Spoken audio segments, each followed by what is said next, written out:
সবচাইতে বেশি হাদিস বর্ণনাকারী হলেন হযরত আবু হুরায়রা রাদিয়াল্লাহু তাআলা আনহু। আল্লাহর নবী সাহাবী আবু হুরায়রা বিশ্ব নবীজির বাড়িতে কত কষ্ট করে না খেয়ে খেয়ে ক্ষুধার তাড়নায় পড়ে থাকতেন, পেটের ভিতরে কোনো খাবার নাই। বিশ্ব নবীর বাড়িতে হযরত আবু হুরায়রা পড়ে থাকতেন, না খেয়ে খেয়ে ক্ষুধার যন্ত্রণায় যেন পাগলের মতন পড়ে থাকতেন।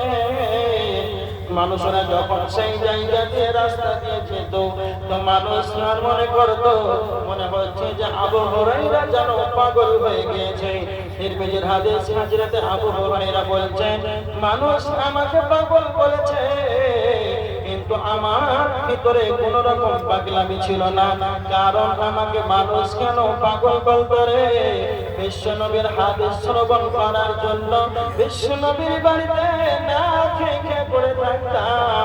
কখন বিশ্বনবী কোন হাদিসটা বলে দেবে, এই জন্য না খেয়ে খেয়ে পড়ে থাকতাম। তিনি হলেন আবু হুরায়রা।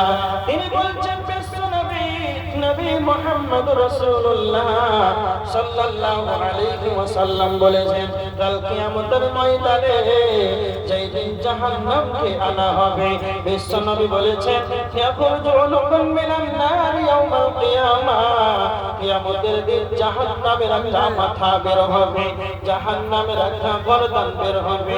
আল্লাহর নবী বলেছেন, লাহু আইনানি তুবসিরানি ওয়া উযুনানি তাসমা'আন, জাহান্নামের দুইটা চক্ষু থাকবে, জাহান্নামের দুইটা গর্ব থাকবে, জাহান্নামের দুইটা চক্ষু থাকবে, মানে জাহান্নাম দেখতে পাবে, জাহান্নামের কর্ণ থাকবে, মানে জাহান্নাম শুনতে পাবে।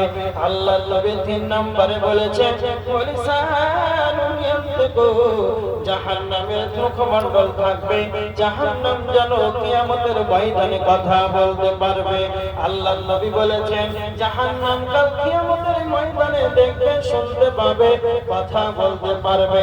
আর জাহান্নাম বলবে, ইয়াকুলু ইন্নী ওয়াক্কিলতু বিসালাসাতিন, আল্লাহ আমাকে 3 শ্রেণীর মানুষদের জন্য জাহান্নামকে আমাকে আল্লাহ নিয়োজিত করেছে।